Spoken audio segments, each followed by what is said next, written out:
is not your normal format this evening. Damon had some other obligations. Frank was out of town, and Chris and Dylan also had some other things to do this evening. So it's just myself and my man here, Austin, from the Illinicast. We're just going to do a quick preview on the upcoming game this Saturday. And then the rest of the guys, minus Frank, should be joining me tomorrow night for our normal podcast to talk about Wisconsin and more things specific to Purdue. But first and foremost, this is Austin. Austin, why don't you go ahead and introduce yourself and talk about where we can find you and your podcast that you're affiliated with, all that stuff.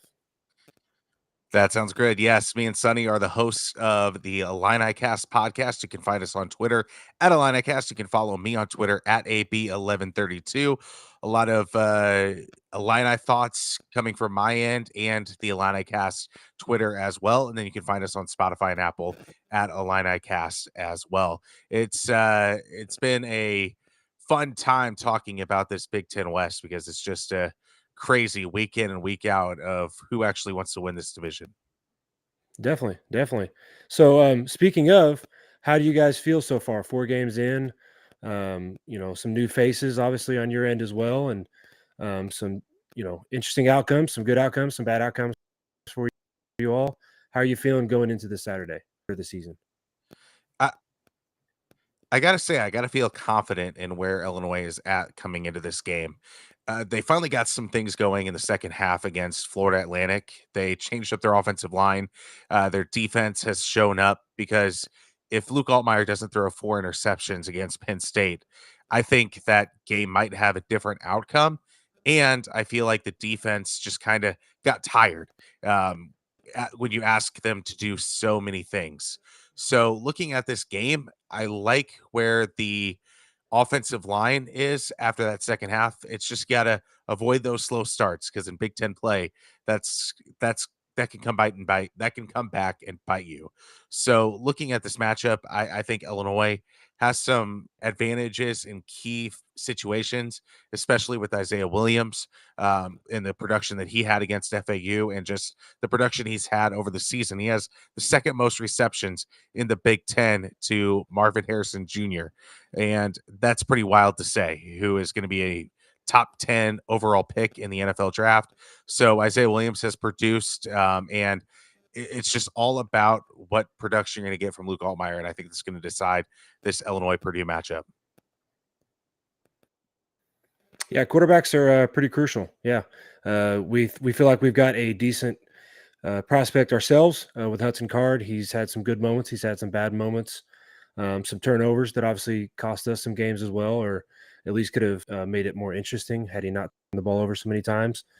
Fans are pretty split. I don't know how Illinois fans are, especially on social media and Twitter, but certain places you look at Purdue right now and they think the sky is falling. They think we have Daryl Hazel 2.0, and I won't go into some of the comments that were made online regards to some of those things, but some people are still very hopeful. I kind of fall in that second camp that we had a tough start to the schedule, and I've seen a lot of stuff related to Illinois start to their schedule as well, being a top 10 strength of schedule nationally.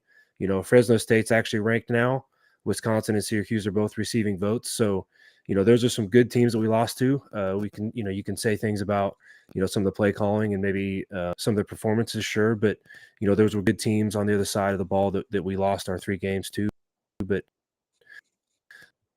I look at the Big Ten West, and I think it's Wisconsin, definitely kind of stake their claim on, having the front runner spot. But after that, I mean, everybody has looked shaky. Kansas, but they are a ranked team, and then Florida Atlantic didn't start out great. Northwestern beat Minnesota, who barely scraped by Nebraska. So just the Iowa had 4 first downs and 4 turnovers against Penn State. So nobody outside of maybe Wisconsin's performance against us has really, staked their claim on, hey, we've distanced ourselves from the rest of the West. So I think Purdue fans are also pretty optimistic going into this Saturday for sure. So how are Illinois fans feeling about Walters and kind of their transition, and just the whole process of him going and finding the head coaching there was some back and forth on Twitter over the offseason, but it seemed semi-friendly. So just what's the attitude on that end after seeing that. Yeah, I definitely think it's a friendly competition between Brett Bielema and Ryan Walters. They both have a lot of mutual respect for each other. That's apparent with what Brett said about Ryan, what Ryan said about Brett when they've worked together. But recruiting wise in the offseason, Ryan Walters got pretty annoying. I mean, Hudson Card was almost Illinois' quarterback. If Drew Brees and Purdue didn't get involved later on, so I think that very well could have been a possibility. Illinois quarterback Hudson Card. So you look at that. That's something that's been crazy with, especially with some of the defensive back recruiting stuff, because there's some Illinois guys that are heading over to West Lafayette to do camps as well with Ryan Walters. So it's it's basically a competition of who's taking credit for what. Ryan Walters is like, hey, I'm DBU because I coached all these guys to the success that they're having. And Brett Bielema is like, no, Ryan Walters was part of the system that I implemented. And Ryan Walters was like the herdsman of that farm that I owned. So it's kind of a competition on who's taking credit. And I think both of them have some stake in that claim, in those claims. So this game right here and this season of Purdue is really going to tell the test of who's responsible for what, and Aaron Henry is firmly in the middle of that as well. So Aaron Henry, looking at him on the field, there have been some sketchy moments, but Jalen Daniels of Kansas is another animal that Illinois will not face again in this Big Ten. There's not a mobile quarterback that has the skills that he has. Toledo, starting off the season, you had another mobile quarterback there. And again, that's tough to contain. That's tough to really manufacture a game plan on whenever you're not really prepared for it. So you looked at how they competed against Drew Aller. Jerzon Newton was able to get home against Drew Aller, and Drew Aller threw 0 touchdowns, which is pretty incredible for a guy who is a top 15 quarterback in college football by all accounts, including ESPN, The Athletic, whoever you want to talk to. So there has been improvement week in and week out by this defense, and I think that has to do with the play style and how Illinois likes to go about their business defensively. Yeah, I think there's definitely two storylines to Saturday. There is, hey, we've got to, chase Wisconsin and kind of stake our claim on the second place in the West, or start collecting those wins to get bowl eligible, because this Big Ten this year is no joke. The West is competitive. It might not be the most talented, but it's competitive. You're going to have to slog out your 6 wins or 7 or 8 wins to get to a bowl game. And this is the first game I think both teams see as, the first good chance in Big Ten play to get their first Big Ten win. And then there's the storyline of Ryan Walters just came from Illinois last year. He's, been mentored and brought up under Bleed's system a little bit. And it, like you said, there's social media battles, there's former player battles, there's who's taking credit for what's happened in the past. And so I think this is another step in the rivalry that, it's already a canon game. It's already a trophy game. Now there's that much more bragging rights on the table. So you also mentioned something that I wanted to touch on, that Illinois seems to struggle with some mobile quarterbacks. And on Purdue's side of things, one thing that they've called for more is legs a little bit more. That when he came out of high school, he was the number 2 dual threat quarterback in the nation. And he has seemed very hesitant to tuck the ball and run it, even on a design pass play. He started to get a little better. I think had 1 rushing touchdowns in both the last 2 games. And so I look for Coach Walters to know pretty well what he can do against a lot of his former players in the system that he came from. What are you expecting from Purdue? And then also, what are you expecting Illinois to maybe change up and do to attack Walters and his defense at Purdue? Yeah, I think it's going to be a combination of two things. Number one, I think it's just going to send pressure from different places, whether that's a defensive back, whether that's a safety, finding ways to make Hudson Card uncomfortable. And I think the second part of that is Jerzon Newton. I think Jerzon Newton himself has elevated his play from the beginning of the season to where he can be a game wrecker, whether it be getting his hand up and batting a ball down at the line of scrimmage, stopping a running game, stopping the quarterback of the opposite team. So I think he is a key factor in what he is going to do. And then the secondary, uh, just holding up, at least making Card think about it time to time. So it's not so easy. And I think that's going to be a little bit difficult. There's been some uh, plays lost by Illinois. You look at the final play of the half between Kansas and Illinois in the first half, where Jalen Daniels ran around a little bit, and then there was a deep shot, boom, wide open receiver, touchdown, Kansas, and that kind of took Illinois out of the game. So it's just avoiding those big time plays by the receivers whenever Card is scrambling around back there, and it's about getting home as a defensive lineman. Absolutely. Well, that kind of counteracts the one thing I'm looking for on offense, and that's how we can protect Hudson Card. Our offensive line has not really been a cohesive unit. We've had a lot of injuries. We just came back and played significant time last week, but it still was kind of a mess up there. And there's been times, I look back at the game-winning drive against Virginia Tech where we protected Hudson Card and marched right down the field. It was easy, like we were playing Eastern Illinois or some MAC team, not a Power Five ACC team, albeit a Virginia Tech that's down. But it's been an issue definitely protecting Hudson Card and keeping him comfortable in the pocket and giving him time to get those and Mockabee and Tracy and Sheffield, Yassine, all those guys the ball. That we're a pretty talented offensive group, and we can spread the ball out really well if we can just protect the quarterback, and that's something we've struggled in. Defensively, our struggles have been obviously that we're implementing a completely new system that is unlike any other. You guys know that. Coach Walters takes pride in having, you've got that basically punt returner type safety back there, and everybody else is up close to the line. So it's hard to read, and he's running it basically with two safeties returning and Kane and Allen up front, and then three transfer guys are kind of rotating in. And so he doesn't really have those guys that he recruited out of high school, recruited right into his system to play this. So that's been part of the struggle with us. And so we definitely are looking for, how we're going to stop the passing game. We feel pretty good about our pass rush. We feel pretty good about our run stopping abilities as long as we can spy the quarterback. Still not confident in how our defensive backs are playing and stopping those quick slants, those underneath things, and people just matriculate the ball down the field. Our deep safety Thieneman has done a really good job of stopping any of the big plays. He's very, very quick. I don't know if you watch much Purdue football, but he is a true freshman, but he's the second fastest kid on our team.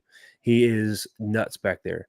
But, like I said, our guys up front, they've done an okay job at times, but they've also dealed on. So I think those are the two things we're kind of looking for.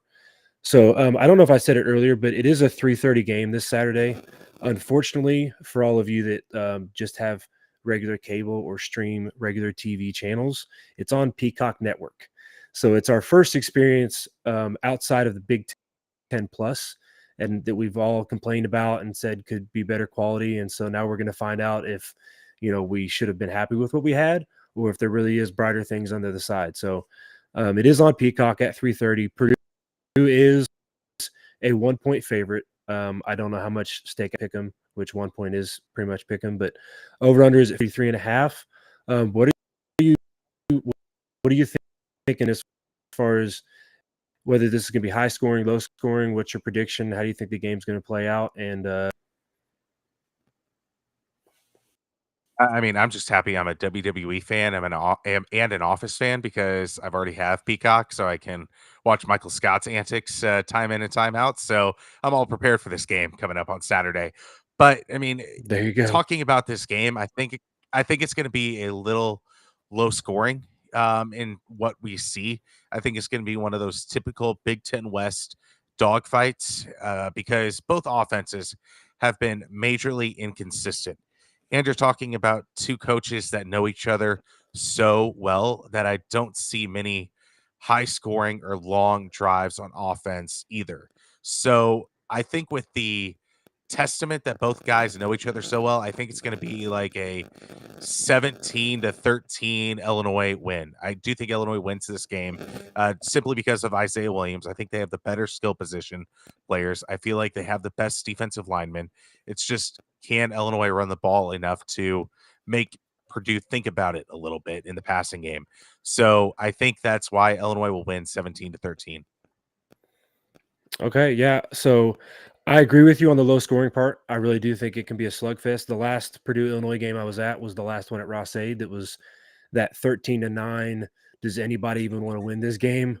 Slugfest that I think we had that late touchdown that saved it for us. But yeah, it's two defensive minded coaches and teams that have had their struggles on offense. But I think that the defenses will kind of get it together a little bit, and it might be the first to 20 wins this game.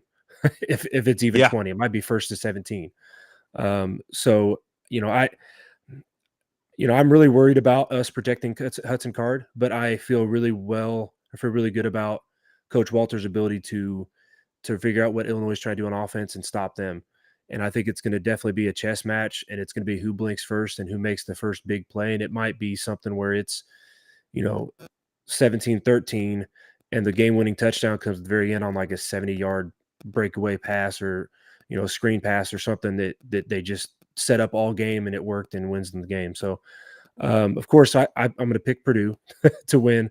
Um, I'm going to say like 19-17. I'm gonna say it's gonna be something kind of strange like that. Like you're gonna have maybe some chess match going for it for two instead of an extra point or something in there, something crazy. And I think Purdue pulls it out 19-17. But it's not a game I don't think that Purdue and Illinois fans are gonna be able to relax at all game. I think it's gonna be a very stressful game.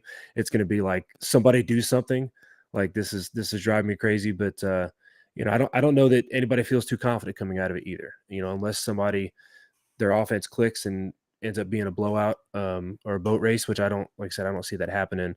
I still see a lot of question marks coming out of this for both of us. So, Yeah. any other? How do you feel about Purdue's run game before I let you go? Before you let me go? So that's kind of a can of worms to open up there. So obviously, Mockbee was the big storyline coming into this year. It was the first big storyline when Coach Walters came over, that he came in and gave this walk on that tore you guys up a scholarship. And he is very electric. I would argue that Tyrone Tracy is even more electric, and that Dylan Downing, if you need to get a yard or two, he's the guy I'd want to go to for that. So I think we have three very dynamic guys, and Coach Walters has said as much. And I don't envy him and how he splits that up and who he gets the ball more. But I do think Tyrone Tracy needs to get the ball more. He has incredible breakaway percentage. He has incredible yards per carry. And I feel like he just doesn't get enough touches. But I feel like you have to get Mockbee his touches for him to get going. He's kind of a traditional running back in that, he could, go for 1 yard, 2 yards, negative yard, 2 yards, and then bust out that 15-yarder, and then a 5-yard run, and then bust out a 20-yarder. So, I don't envy how we're going to set that up. But at the same time, a lot of that has to do with our O-line as well.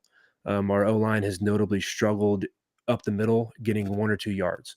So that might be why Tyrone Tracy has done better this year, because he's kind of more get him in space, get a little bit lateral, and then find your lanes and cut up the field. So I don't feel confident.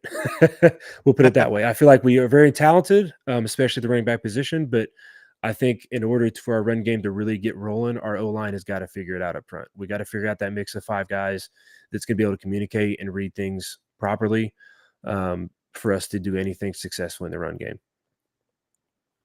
Yeah, you look at a guy like Keith Randolph, and he could be potentially feast against this Purdue offensive line. If the Illinois is going to win this game, Keith Randolph might be one of the key factors in why that happens, especially with the running game struggles that Purdue has had. Absolutely. Absolutely. Is there anything else storyline wise you're looking for in this game, or how do you feel maybe going forward the rest of the season for Illinois? I picked Illinois to go 10-2 at the very beginning of the year. I was that confident. There have been some major struggles, Penn State in the Kansas game, especially with Luke Altmaier, and then the defense against Kansas. But I look at the rest of the schedule and how each individual team plays. I think Maryland is a guaranteed loss because just the way they like to throw the ball around. But I look at this Big Ten West. Minnesota's beatable. Nebraska is beatable. Iowa is beatable. I mean, Illinois put up more points against Penn State than Iowa put up against Penn State, and I think Illinois could have won against Penn State had Luke Altmaier not thrown 4 interceptions. Iowa never really stood a chance at all in that game. You looked at Penn State and you just could tell they're the more dominant team the entire step of the way. And then I look at this Purdue game. If they win, I think there's a chance that Illinois could still represent the Big Ten West in Indianapolis this year. And I don't think that's even that big to say. Wisconsin got crushed by Washington State as well. So I think there is some holes in every Big Ten West team, but I think Illinois will have the right to get destroyed by Ohio State or Michigan in Indianapolis. I think that's how it's going to, I think still that's how the chips are going to fall this year. Yeah, one thing you guys have going for you is that Penn State's the only of the big three that you have to play this year. So, and Wisconsin still Yeah. has to play Ohio State. So you guys control your destiny because you still play with them. And Wisconsin still has to play Ohio State, albeit at Camp Randall. It is a home game for them, but they do have to still play Ohio State and beat you all as well to try to defend the West. So, yeah, I see the West the same way going forward. I see this game as more urgent for Purdue because we do still have Michigan and Ohio State on the schedule. But I do see, every Big Ten West game as something that we could easily lose if we make one or two more mistakes than the other team does. So yeah, it's I get to finishing still with 7 or 8 wins depending on what you got. Who scares you more, Iowa or Wisconsin?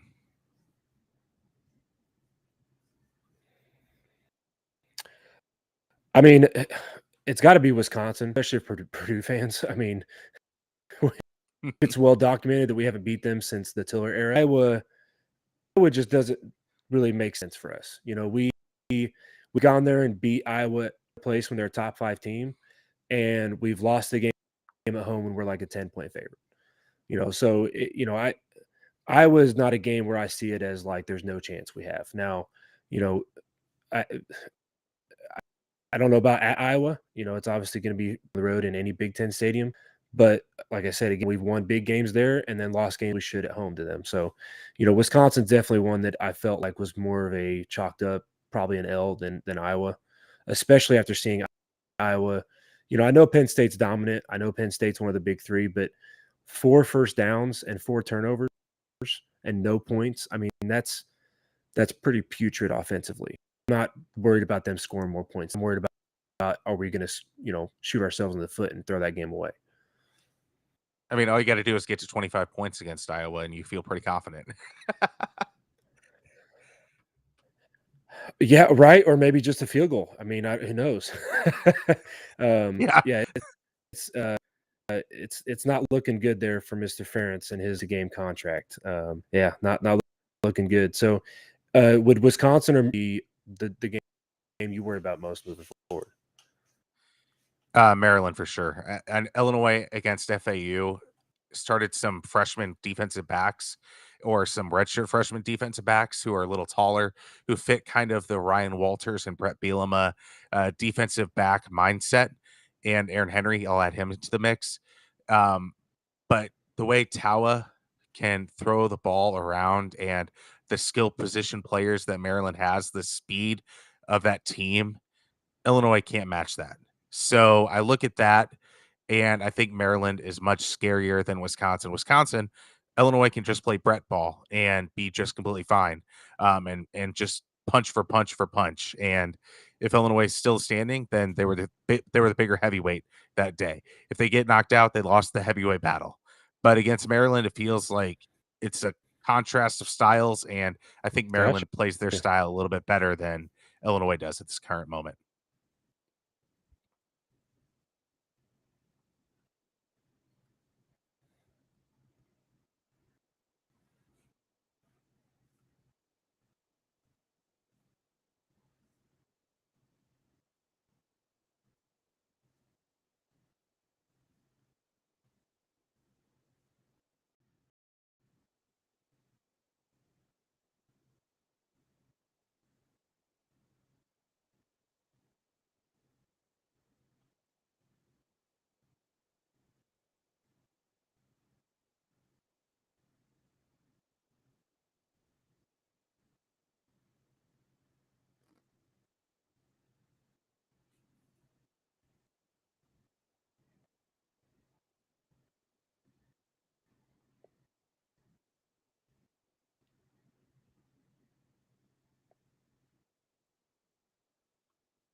You got me? What was that one more time? Yes. Oh, you got me? Okay. Sorry about that, y'all. We almost may be having some connection issues.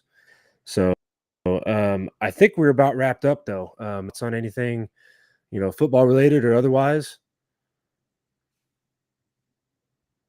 How do you feel about Purdue basketball going into this season?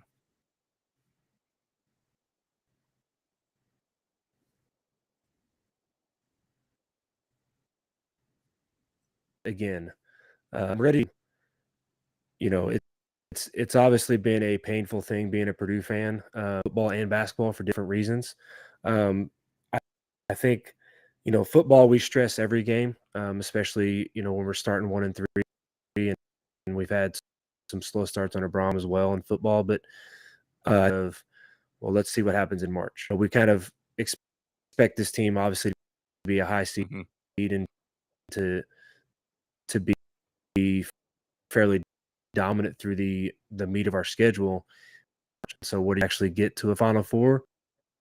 Or is it just going to be more, what ifs and what could have been? So what about you with Illinois basketball?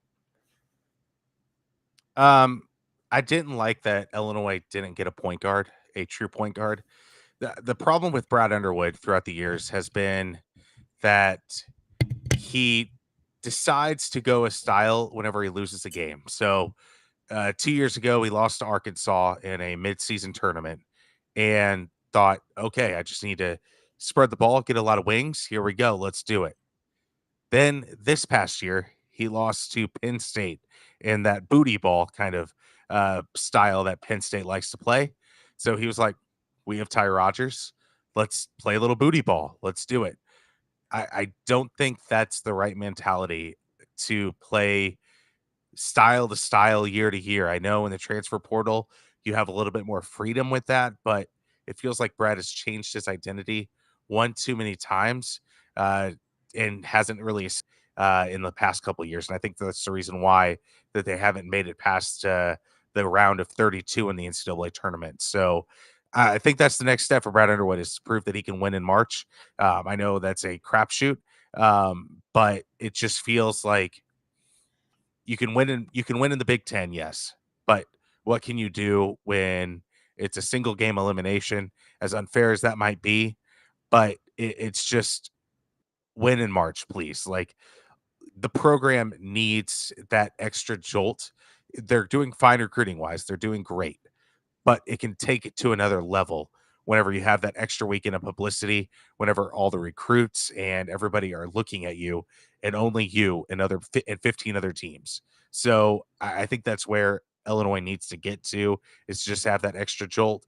Then I think that'll take the program will to go to another level, especially with how Chester Frazier, former Illini, has been recruiting and Brad Underwood as well.